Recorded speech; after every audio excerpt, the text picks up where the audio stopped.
खालीखुट्टा आउनु कारण के छ भने चाहिँ हामी दैलेख र कालीकोटको बीच सिमानामा रहेको त्यो माहु लेकमा हामी पशुको उपचारको लागि र एउटा सुस्वास्थ्यको लागि कामना गर्न जहिले पनि हामी खालीखुट्टा पूजा गर्न जान्थ्यौँ।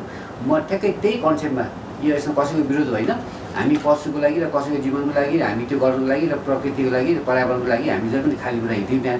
त्यहाँ जानु आस्था र मान्यता यहाँ पनि यस्तै हो भनेर मान्छेले यसमा गलत नसुन्नुलाई भनेको छु मैले। भेरी बबई डाइभर्सनमा जसरी जलविद्युतका उत्पादनका आयोजकहरू भनिरहेछन् ती तुरुन्त बन्यो भने कर्णाली साइड चाहिँ यी सबै समस्या हट्नेछन्।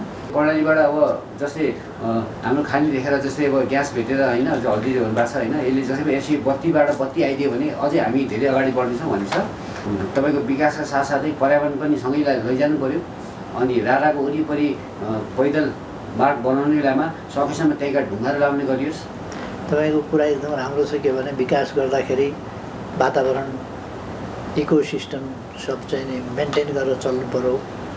विकासले वातावरण बिगार्नु भएन, वातावरण र विकास सँगसँगै जानु पऱ्यो। वातावरण नबिगारिकन त्यसलाई सिँगार्नुपर्छ, चित्तिका पार्नुपर्छ। वातावरण इकोसिस्टम त्यसलाई ध्यानमा राख्नुपर्छ। त्यस कारण तपाईँको कुरा ठिक छ, राम्रो छ, तपाईँले गरेको अभियान ठिक छ। त्यस अभियानलाई तपाईँले एकदम ठिक ढङ्गले लानुहोस् भन्ने मेरो शुभकामना। सुशासन भनेपछि भ्रष्टाचार नियन्त्रण होस्, कमिसन तन्त्र नियन्त्रण होस्, घुसखोरी नियन्त्रण होस्, जनतालाई सेवा नदिएर दुःख दिने घुस खाने कुराहरू बन्द होस्। यी सबै कुरा तपाईँका राम्रा छन्। एकदमै खुसीको र म चाहिँ अनि यो पहिलो चलन चाहिँ सफल भएको मान्छे म। जसरी मैले भएको कुराहरू जसरी देखेँ त्यो कुरा चाहिँ मैले गुनासो सुनाउन यहाँ आइपाएँ म। अनि अब यहाँबाट गएपछि मेरो क्षेत्रमा गएर अझै पनि यो बारेमा मेरो जारी नै छ र त्यहाँ भएको अनियमितता र अनि भ्रष्टाचार विरुद्ध चाहिँ अनि कहीँ बोल्नुपर्ने मेरो छँदैछ।